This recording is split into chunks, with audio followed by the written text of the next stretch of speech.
Okay, so without further ado, we're going to go ahead and hand the stage over to Laura Shin and her special guest, Governor Mark Gordon from Wyoming and Governor Jared Polis of Colorado. So, hello, everybody. Thank you for coming to this panel. Here I have the Governor of Colorado, Jared Polis. And there we have the Governor of Wyoming, Mark Gordon.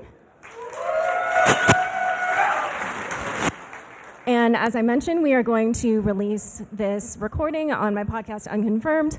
So again, I'd like to reiterate, when you speak directly into the mic. Make sure you hear your voice reverberating. All right, so Governor Polis, let's start with you. Before you got into politics, you had a very successful career in tech. And actually, when I was reading your bio, I realized we're like roughly the same age. And this reminded me of how, for my 5th year college reunion, I showed up. I'd been working in journalism for a few years. I was probably making like $50,000 a year or something. And in my class, there were people who by then had already launched startups, sold them for millions of dollars, and were like living the high life. And you have kind of a similar story. So can you tell us a little bit about your time as a tech entrepreneur? Yeah, those were the days. So this was I was class of '96. Is that what you were? 97. Yeah, so we're close. I guess that means I'm a little bit older. Yeah, this was sort of what we call Internet 1.0. That's what we call it now. Is, basically, I started an internet access provider with 2 friends that I met through college. This was in the days of dial-up internet access, of course. We had a T1 coming in, and we had a server, and then we just got a bank. Started with 20 modems, grew it. People dial-up access. Grew that company. We raised professional capital. We started it in 93. We raised professional capital in 96. We sold it in 98. So that was all happening during that time frame. Started an online flower company, proflowers.com, and also online greeting cards, bluemountain.com. A few others along the way, but those were some of the ones people might know. And you then spent 10 years in Congress as a representative, and while you were there, you were a member of the Congressional Blockchain Caucus, and you even wrote letters like to the SEC Chairman Jay Clayton and the CFTC Chairman Christopher Giancarlo, kind of sort of requesting or advocating, very, or what's the word? Advocating that there's like loose regulation and regulation that isn't too restrictive in the U.S. around crypto. So can you tell us like how you got into cryptocurrency and sort of what would be on your wish list for how it should be regulated? Well, I think my most famous moment there in Congress was when there was a senator that wrote a letter saying that Bitcoin should be banned because, used by criminals, blah, blah, blah, blah, blah, blah. And I basically took the letter and I just, everywhere I wrote Bitcoin, I said paper currency should be banned because it's used by criminals. It's untraceable. It's sometimes used for tax evasion. So I sent the same letter without just using paper currency. So that was fun. I also was the first candidate for Congress. I was an incumbent. I was already there, running again to accept donations in Bitcoin. Didn't get too much, maybe $2,000-$3,000, but still it was fun to do. And then I sponsored some legislation with regard to the creating a framework that allows for more innovation nationally with regard to blockchain technologies. Transitioning to the state level, I was just doing an interview with CoinDesk, and they asked me the difference is Congress, you can do a lot because it's national government. A lot of stuff has to be regulated from the federal level, but it's really slow, really slow.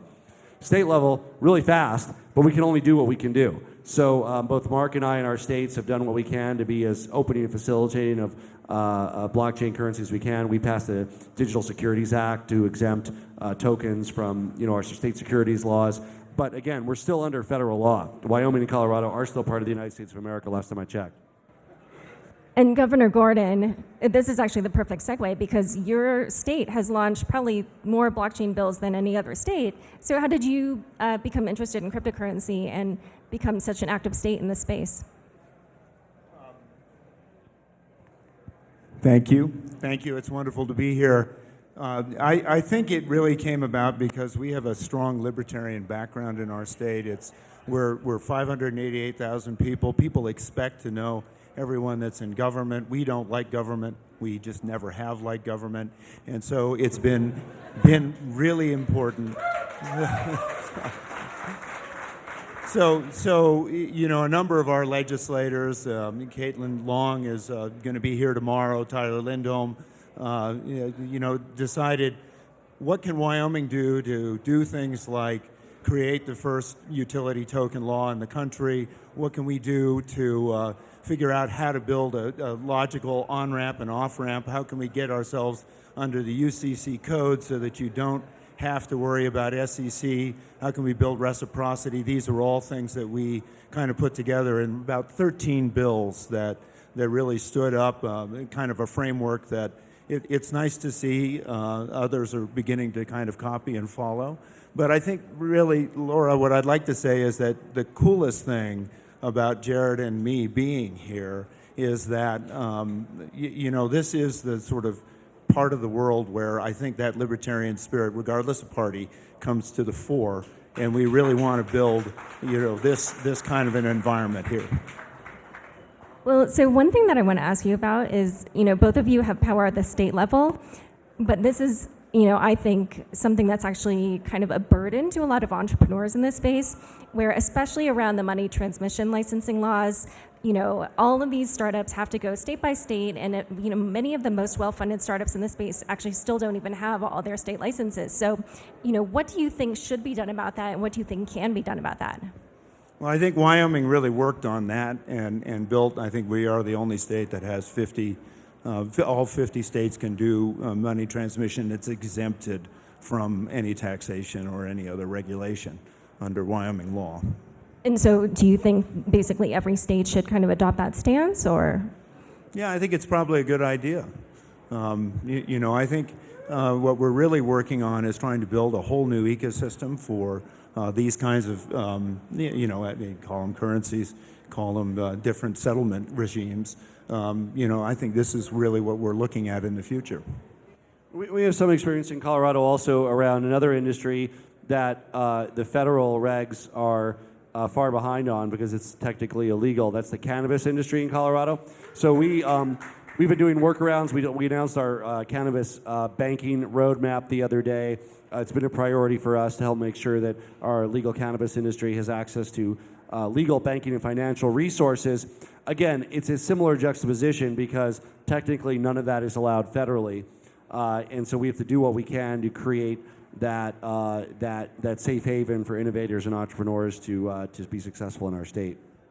So, I understand what you're doing, and yet at the same time, I don't know how much it resolves issues for the entrepreneurs. You were saying that you thought other states should adopt a similar regulation, but is there something that you can do to kind of get that going to make it so that there are more states that adopt that stance?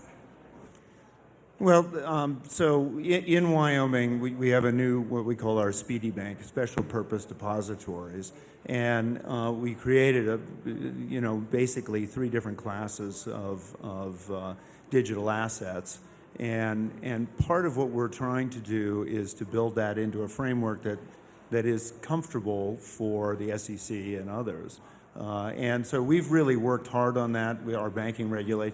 The nice thing in Wyoming, again, very small, so the banking administrator, the head of banking department, we've been able to work together. I used to be on the Federal Reserve Bank Board, and so we've been able to kind of craft banking laws around special purpose depositories and digital asset owning, both the securitization and utility tokens.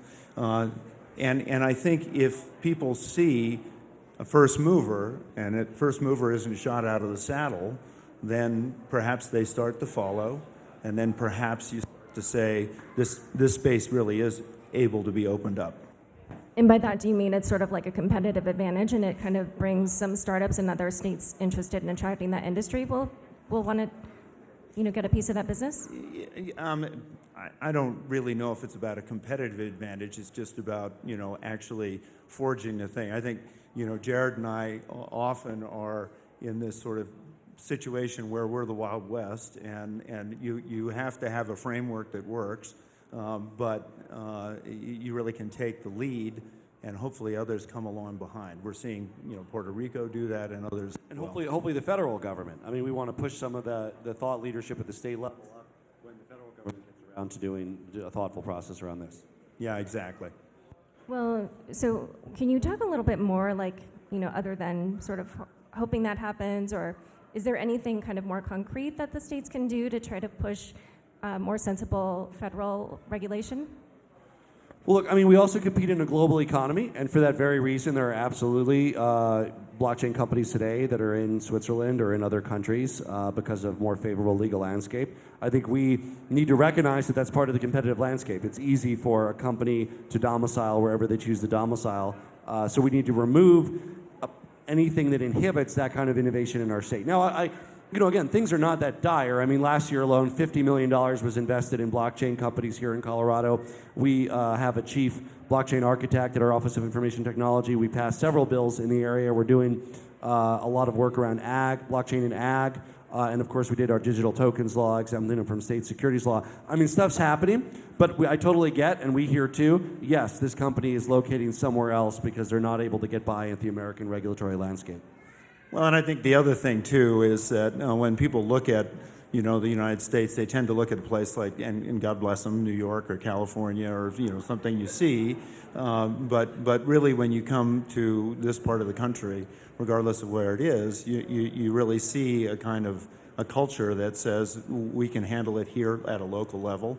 And my point is, and Jared knows this much more than I do, he's served at a federal level. It takes a very big push to get things to move. So I think if you start to get, you saw this with some of the cannabis laws and others, if you start to see a body of work that starts to move forward, eventually the federal government has to respond.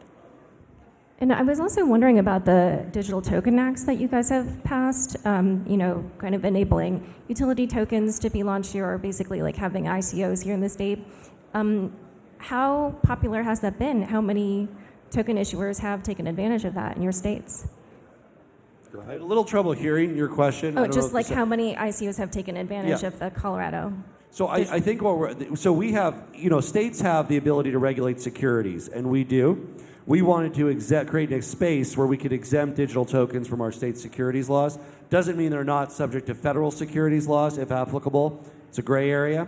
But we wanted to make sure that at the very least, the state of Colorado is doing nothing above and beyond that we're simply monitoring and learning from what's happening in the free market. And just to answer your question, I think we've had about 40 ICOs that have incorporated in Wyoming over the last year. It's kind of fun to see the mining operations that are setting up various places. So that's happening. As I say, we've had 2 charters for the speedy banks. So things are starting to happen, and when you start talking about utility tokens, to me, a whole new realm of things open up. Really cool stuff. Fractionalized ownership, ways to create actual carbon markets, not artifices of accounting, but actual carbon sequestration markets, that sort of thing. Well, we have a very high-profile one in Colorado. I don't have the total number, by the way. Hello, there we go. Hi. We have a high-profile one, a new journalistic enterprise, Colorado Sun. I don't know if Colorado Sun reporters are here. Anybody from Colorado Sun? So hopefully they're covering this because they were, in fact, largely funded through digital tokens. So it's an innovative model in sort of citizen-funded journalism that it's somewhat commercial. Their goal isn't to make a ton of money, but it's a civic value of it. But that's a very high-profile example here in Colorado. Yeah, now that I think about it, I actually think I know some journalists who work there, and they were telling me about it.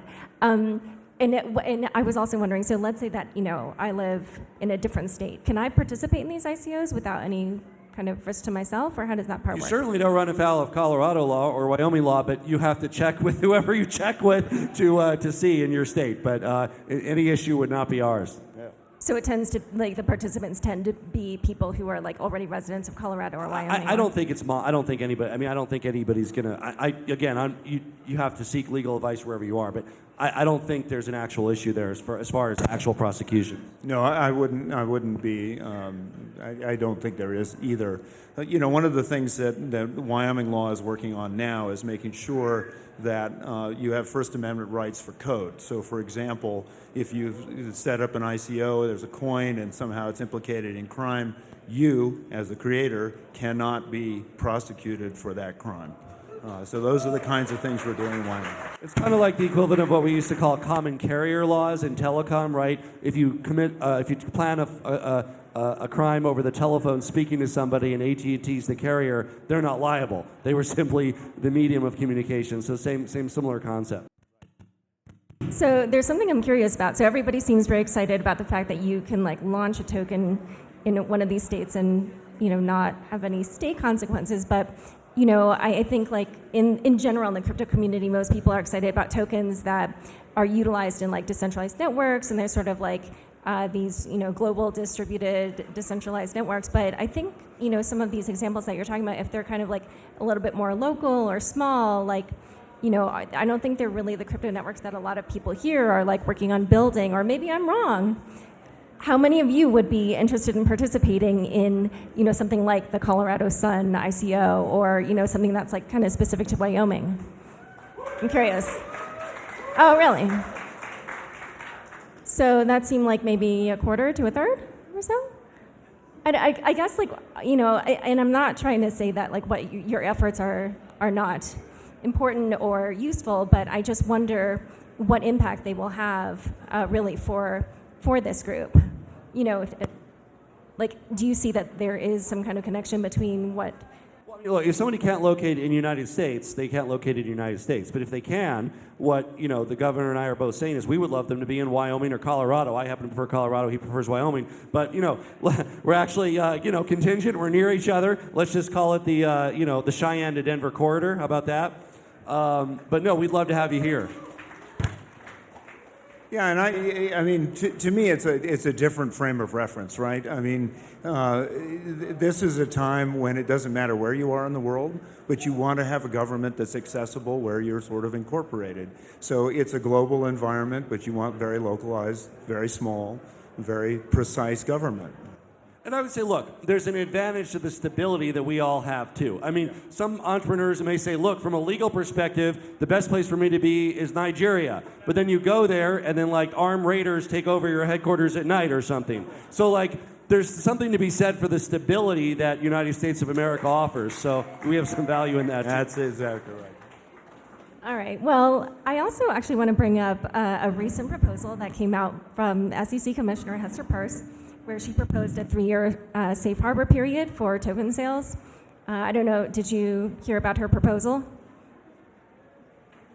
It's a 3-year safe harbor period for token sales. Well, I would certainly be supportive of a safe harbor, absolutely. I mean, that's what we want to do under state law, but obviously from our own securities, there's an exemption, but we would love any kind of federal, I would welcome any kind of federal safe harbor.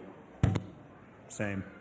And how would that? Your question was a little different, though. Oh, no, I wanted to know what you thought of her proposal. I have not looked at it in detail, so okay. Thank you. Okay. All I heard is that a potential for a federal safe harbor, so I would be supportive of that. Okay.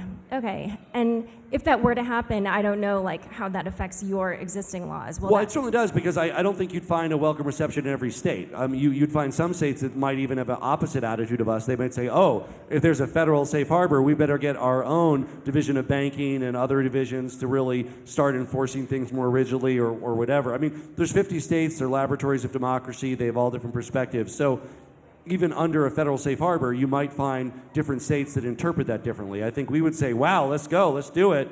Other states might say, oh, that means we need to do more regulation at the state level because the federal government is not for a period of time. And so I think that's a little bit of the difference where we find ourselves in the evolution of this. Wyoming, we believe that we have created kind of a safe place.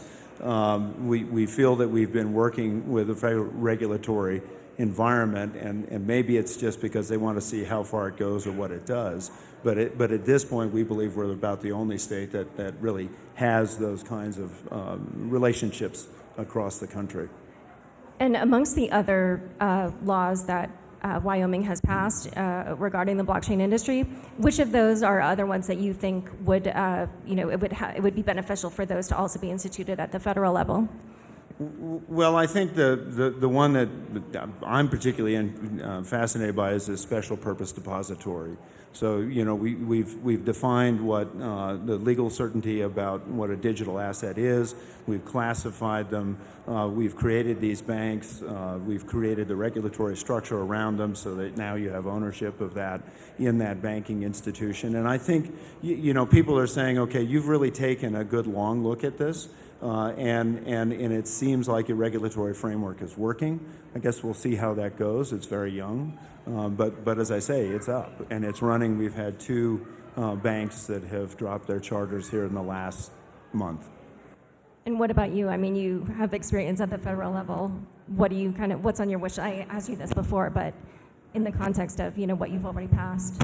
Well, I think they beat us in a number of bills. I maybe signed 6 that had to do with blockchain. You had 13. So it also depends what they do. But again, we did establish a council around implementation in ag.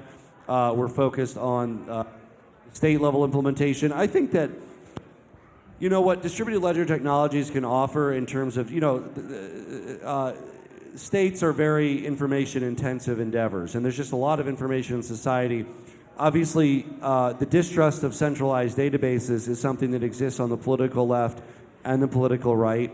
On the left, it might take the form of being more skeptical of corporate centralized databases. That's on the left. On the right, it might take more of a form of being skeptical of government centralized databases. But a distributed ledger solution solves both of those, right? Whether you distrust government or distrust corporations, or like most people probably distrust both, you are finally able to trust yourselves through a distributed ledger technology.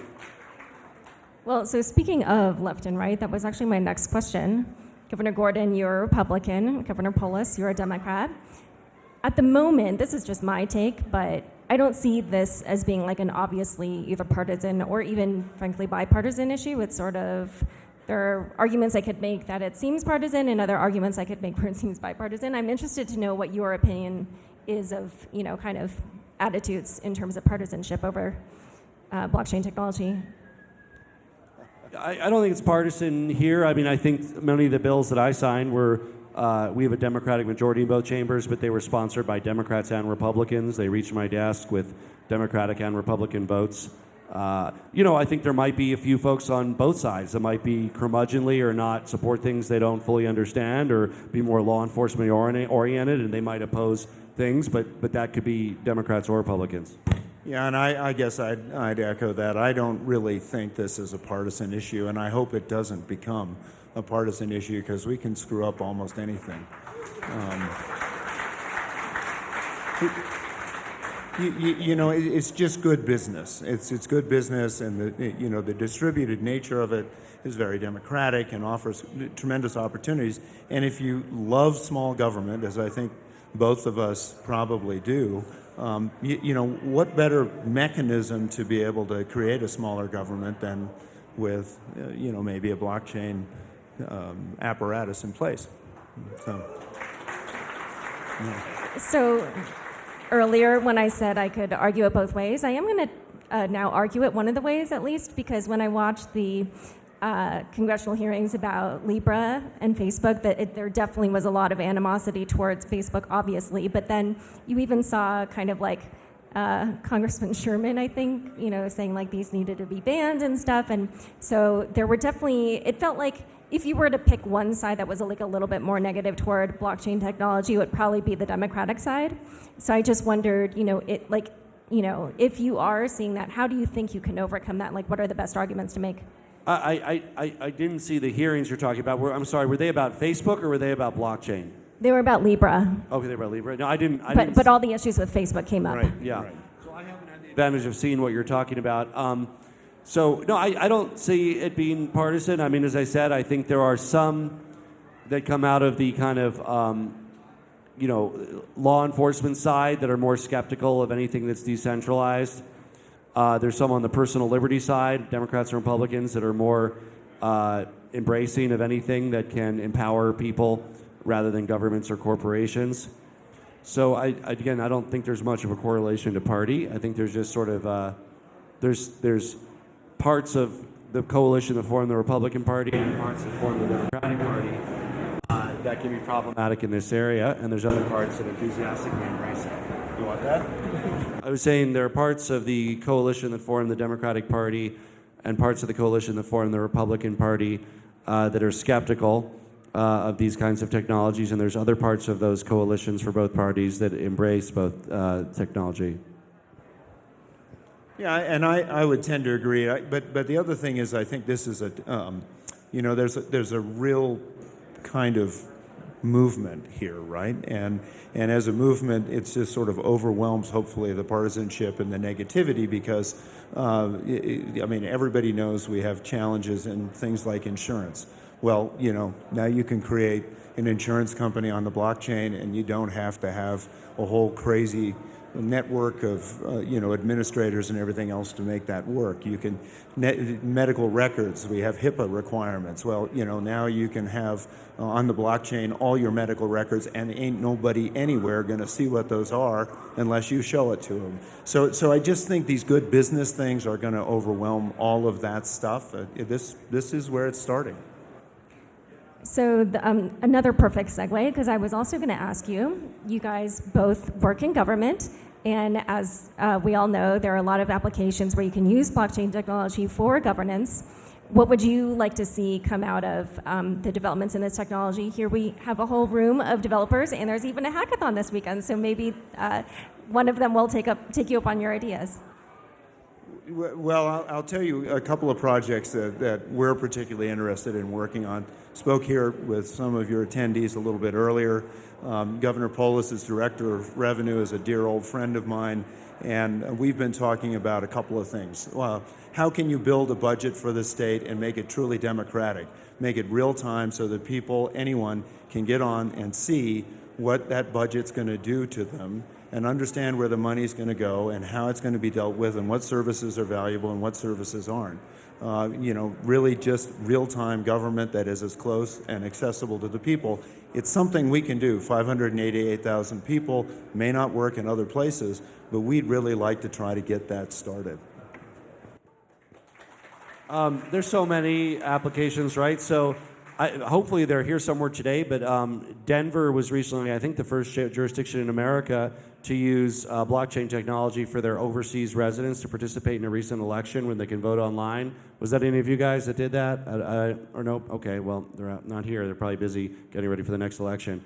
But yeah, there were, I think, a few thousand people that cast their ballots. It was a pilot, but it was all of the Denver residents in the municipal election that lived overseas didn't have to worry about sending a physical ballot through the mail, from Mongolia to Denver and have it arrive in time. They were able to just vote online.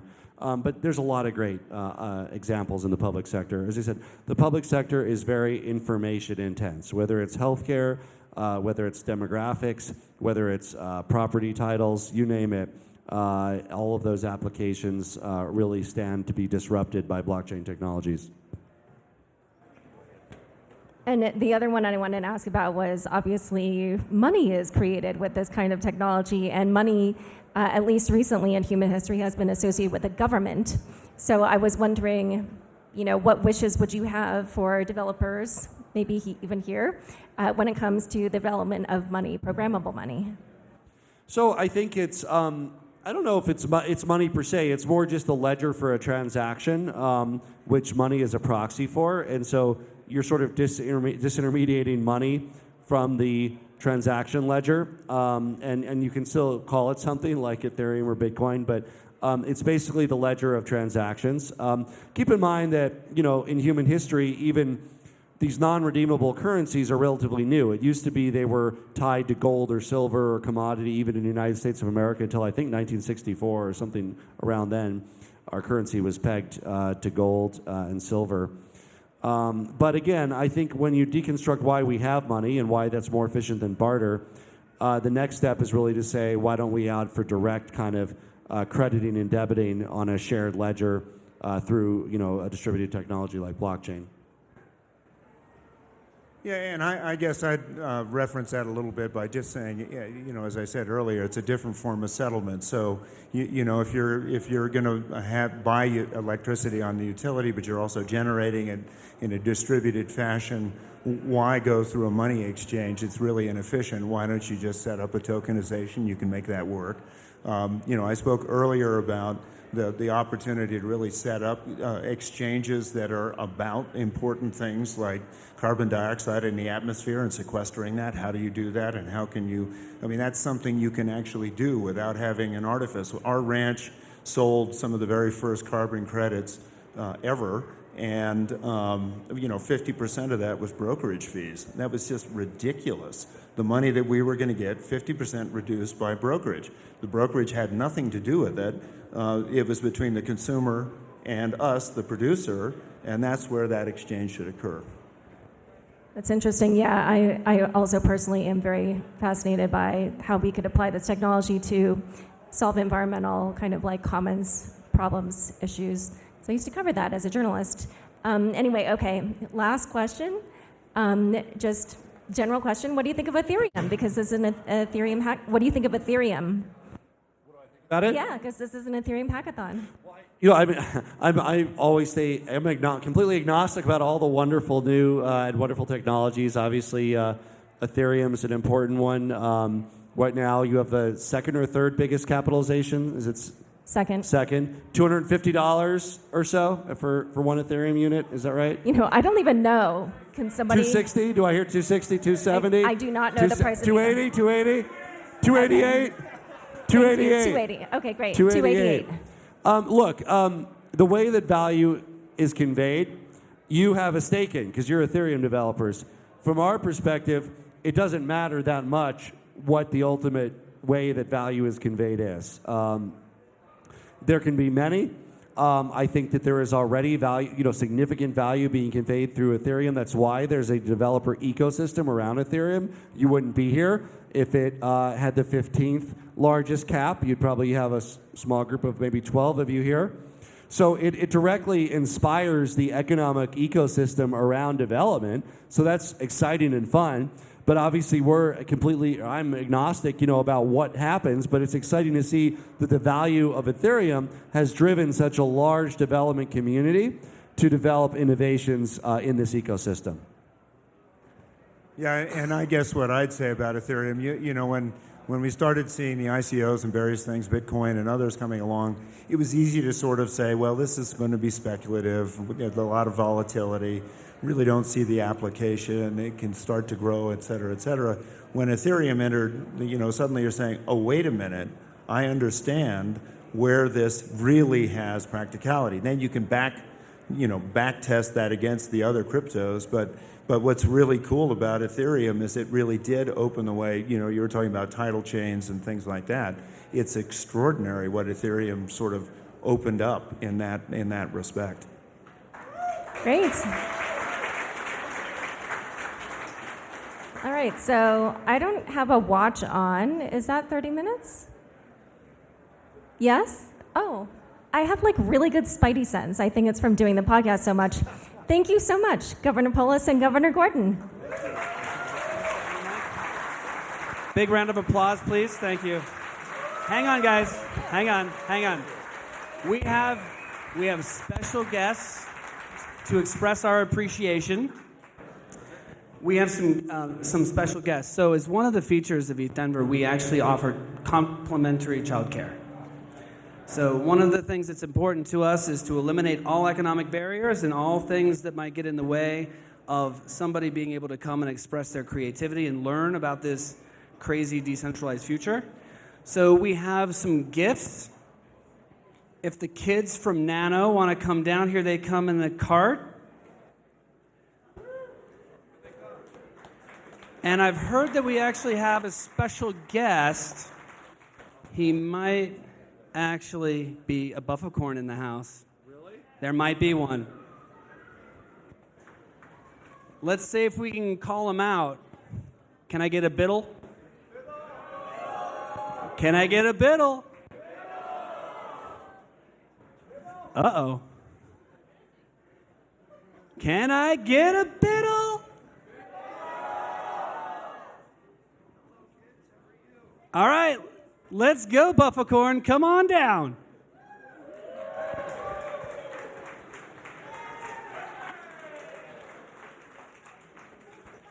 So we have some gift baskets for you guys. Do we have a third one? 1, 2, 3. And one for Laura, please. Oh, there he is. Wow. Can you bring up Laura? Yes, please. Thank you. Bring it up. Laura, thank you for coming. So we're kind of known for the Bufficorn stuff. There's like pajama pants and socks. Yes, like these. See? And the thing that we're actually most excited about is the kids have a specific present they'd like to give you. And actually, you're giving it back. Here you go. No, I got one. So, B is for Bufficorn was written locally, and a portion of the proceeds of the book, we're actually selling it at the store here, are going to an international charity called Room to Read, which focuses on literacy, reading and writing for children all across the globe. So the kids were wondering if it would be okay if you read a little bit of the book to them.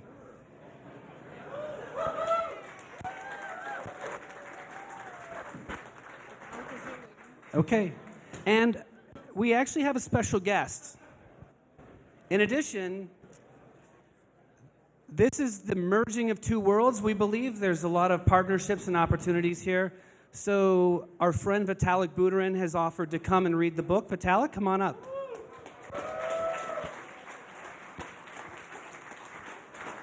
So if you'd like to go ahead and have children, parents, if you'd like to come over here.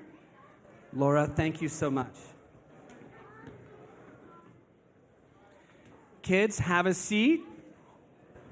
Governors and Vitalik, go ahead. Do you want them in the chairs? No. Kids on the floor. I don't think the governors and Vitalik are going to sit on the floor. All right, come on, guys. Sit on the floor, please. I have a 2 and a 6-year-old. I sound like it, don't I? Okay, so we're going to go ahead. I'm going to go ahead and exit over here. The Bufficorn, hello. There he goes. Okay, Vitalik, come on in. And let's... Governor Polis, there's a microphone for you.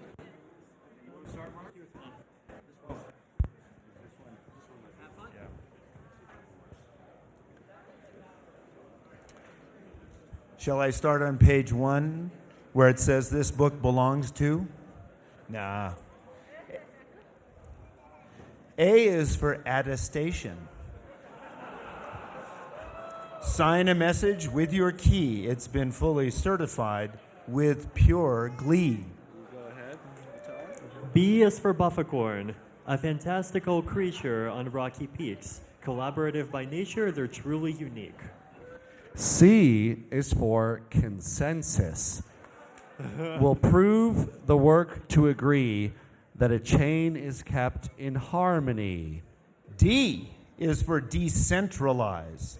Out to the edges, information is spread with greater wisdom. We forge ahead.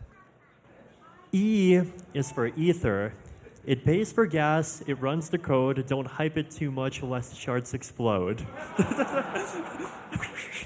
F is for finality. From proof of stake, it gives us shards, so splitting blocks will scale us far.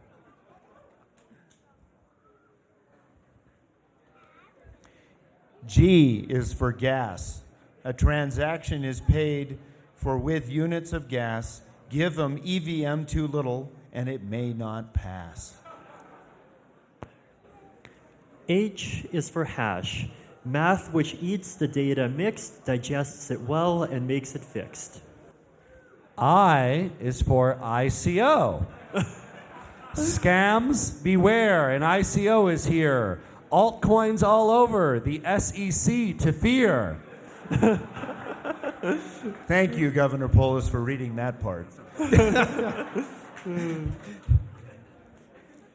J is for JSON RPC. How can you ask for chain data for free? Oh, I know, by sending some JSON with a PRPC.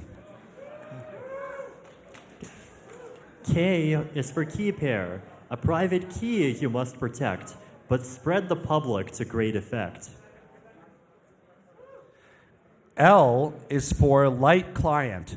Lighten the load for a phone or a PI, lest we hear its CPU cry. M is for mesh network. Link our homes with invisible threads one step closer to a stronger web. N is for node, a computer which runs some special code. It connects all over and shares the load.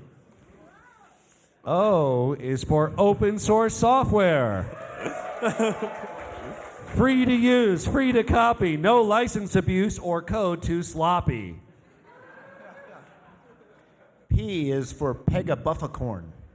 Try that again. Bufficorn. They soar the skies with flapping wings. Great bellows are heard. Bediddle, they sing.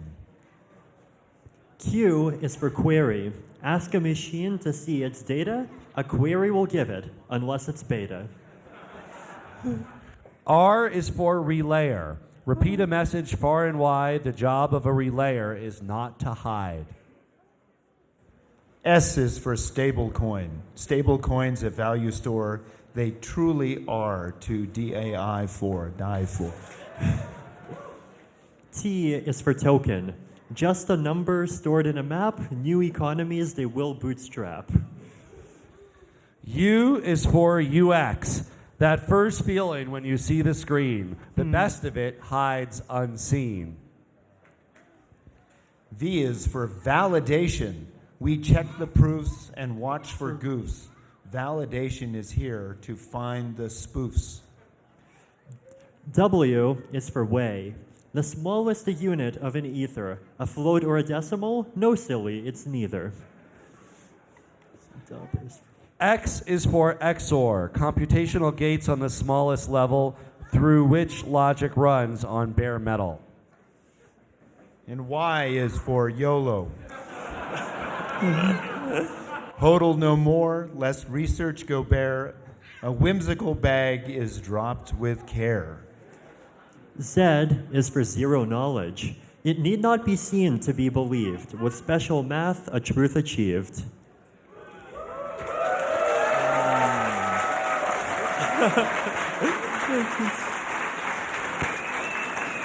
And that's the new way that kids learn the alphabet. Yay.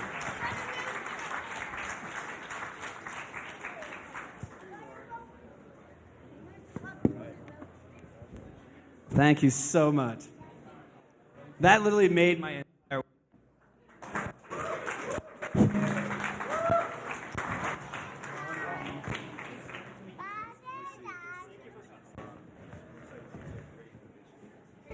Thank you, governors. Good to see you.